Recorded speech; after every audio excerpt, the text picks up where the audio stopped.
ប៉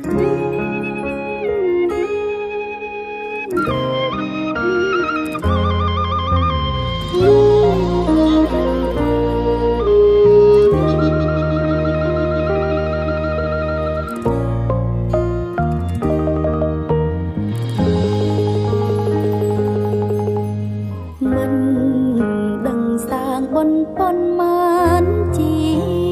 តិតើបនេះស្អីនោមយើងឲ្យជួបគ្នាផ្ដើមចេញពីនឹងស្គាល់ខ្លាយជាគូសង្សាររហូតរៀបការជាគូជីវិតនៅក្រោយភាពឥតខ្ចោះណៃអូតែងមានបងព្រមជួយផ្ដល់គំនិតបងស្រឡាញ់មើលថាអូនមានក្តីសុខពិតជីវិតរូបមានសុ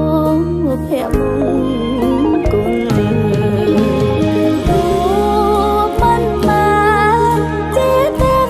ជាសេះសតែល្អលឹងពីវ័យអូនប្រាថ្នារឿងសំខាន់ទីមួយបងគឺគ្រួសារសូមឲ្យរៀបរាល់ល្អរហូតដល់ជុំភ្លៀងធំព្រមឆ្លងរួមគ្នា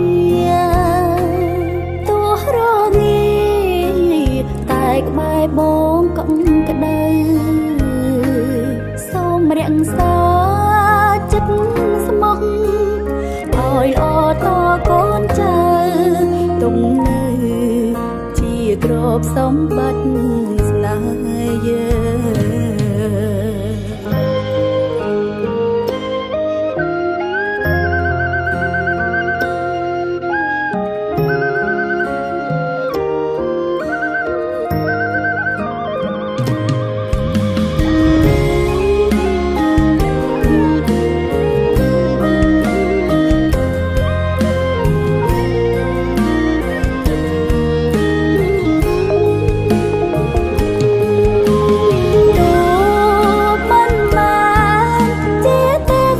ជាសេះស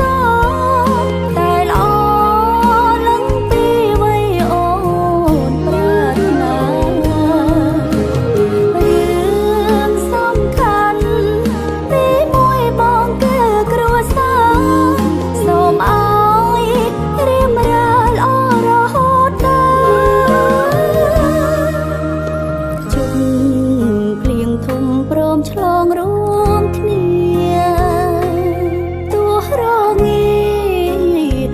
ក្បែរបងកំក្ដៅសូមរក្សា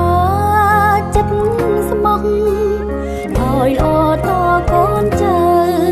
ទុំនៅជាទ្រព្យសម្បត្តិស្នេហ៍យើងទុកនៅជាទ្រព្យសម្បត្តិ